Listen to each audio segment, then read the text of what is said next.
est nécessaire. Parce que le Y est venu, le H est à la fin. C'est la préviation. Donc, Y commence à se faire. Vous voyez?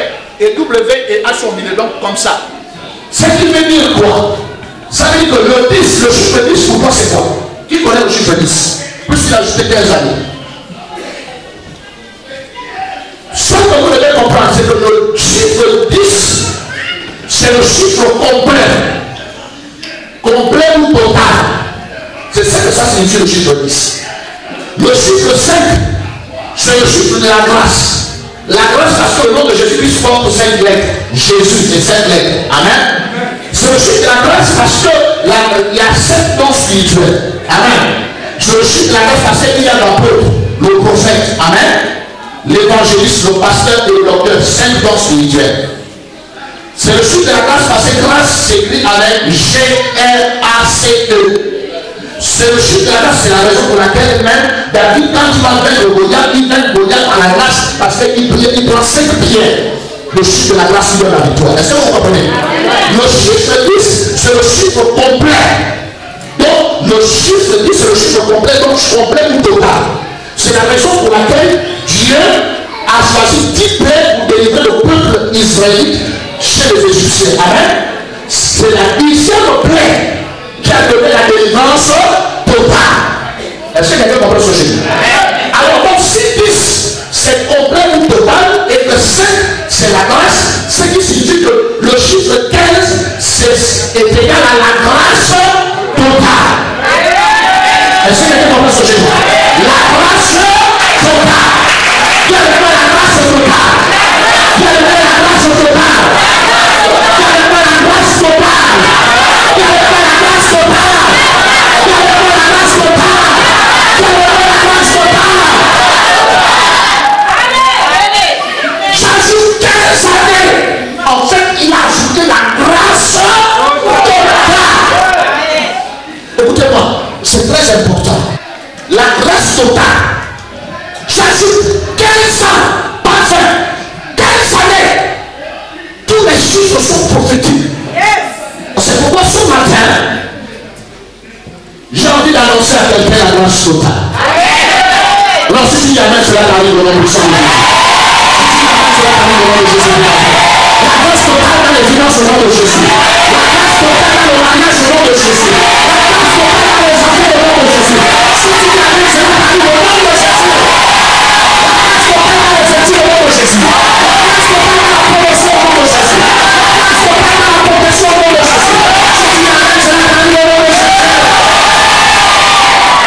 Alléluia. La grâce, bien aimé.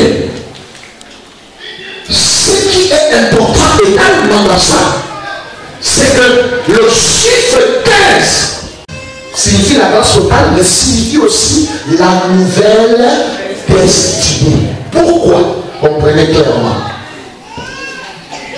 Est-ce que quelqu'un comprend? J'ai changé 2015 pourquoi? Pour qu'il la soit.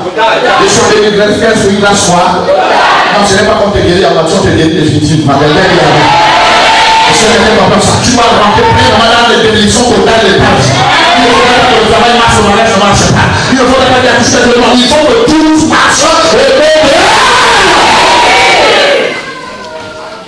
Et c'est important. Le chiffre 15 c'est aussi le chiffre de la nouvelle destinée.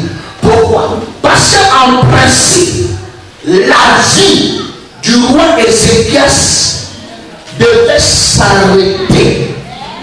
Amen. Ça veut dire que pour Dieu, Dieu avait dit déjà qu'il est mort. Dans la préscience de Dieu, Ézéchias devait vivre jusqu'à cet âge. Amen. Donc Dieu te dit tu vas mourir, tu vas mourir. En fait, parce que Dieu connaissait le jour de sa mort. Le jour de sa mort, c'est le jour où le prophète est venu pour dire tu vas mourir. En principe, dans la vie de Jésus, c'est à l'âge là qu'il devait mourir. Il faut que vous compreniez. C'est là la maladie a commencé directement à la mort. Comme quelqu'un dit, on connaît le jour de Dieu, ce Dieu connaît le jour de ta mort. C'est ça. Pour Dieu, c'était là le jour de sa mort. Je ne sais pas si Dieu a décidé que c'est là que s'arrête ta dimension financière.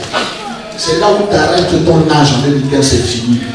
Tu dois partir. C'est là où s'arrête la prospérité de ta vie.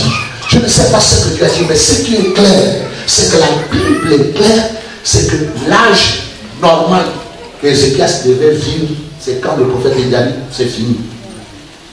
Qu'est-ce qui fait que Dieu, malgré la décision de Dieu et que c'était là la mort de quelqu'un, Dieu vient changer, recréer une autre vie. C'est ce que je dis. C'est pourquoi je vous dis une nouvelle destinée qui chasse la mort. La mort de tes finances sont déjà arrêtées. La mort de ton mari est déjà arrêtée. La mort de ta mère est déjà arrêtée. La mort de tes enfants est déjà arrêtée. Et c'est là le mystère de la parole.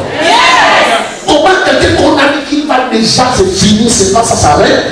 Mais quelque chose se passe.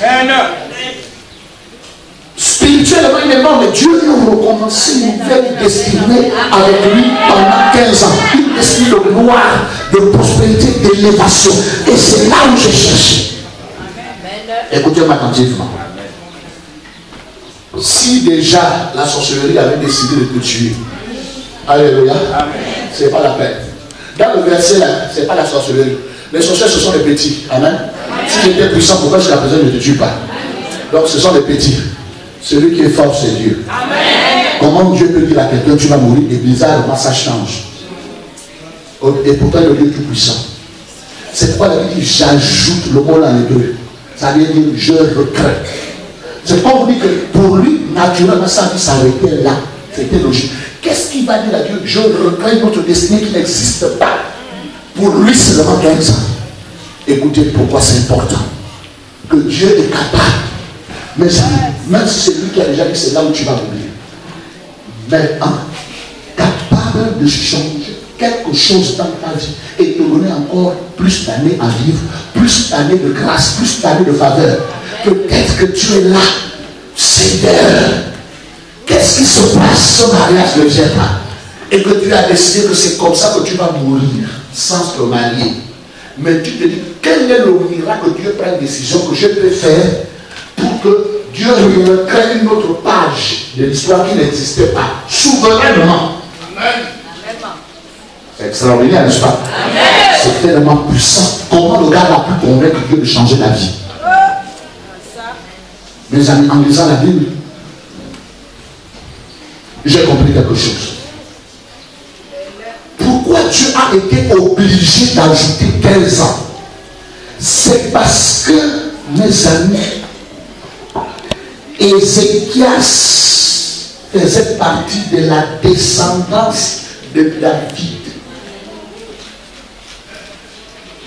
Écoutez-moi attentivement. N'oubliez pas ce que je vous ai dit premièrement. David avait été dit quoi? La promesse de Dieu, c'est quoi? Tu auras toujours quelqu'un sur le trône. Ézéchias arrive. Et quand Ézéchias arrive, il est là. Il est avec sa femme. Mais au moment où la prophétie sort, pour écouter, au moment où la prophétie sort, Ézéchias n'a aucun enfant. Est-ce que quelqu'un me comprend? À partir de cet instant, tu es menteur. Ézéchias fait Dieu devient menteur. La promesse de David ne s'accomplit pas. Parce que Ézéchias n'a pas d'enfant. Quand il donne des gens à ta maison, il parle de ses serviteurs, il n'y a pas un enfant. Je te défie. Toute la Bible, il n'y a pas. Est-ce que quelqu'un le suit? Tu me demandes chemin, mais tu as dit à la Bible, il y a un successeur toujours.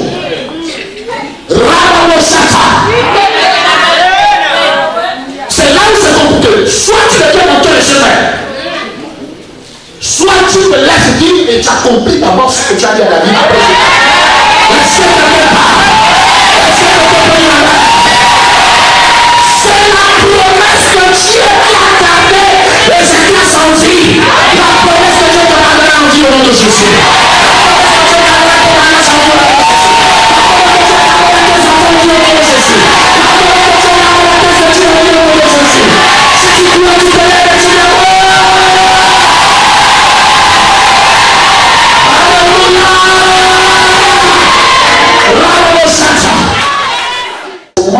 Isaïe prophétise, Ézéchias n'a pas encore d'enfant, il n'a pas de successeur pour le trône. Comment faire? Alléluia. La promesse qu'il a faite à David, qu'il y aura toujours sa descendance sur le trône d'Israël, Mais la date de sa vie sur la terre était déjà arrivée. Obligé de créer une nouvelle destinée qui a chassé la mort. Est-ce que tu vas acclamer le Seigneur Jésus?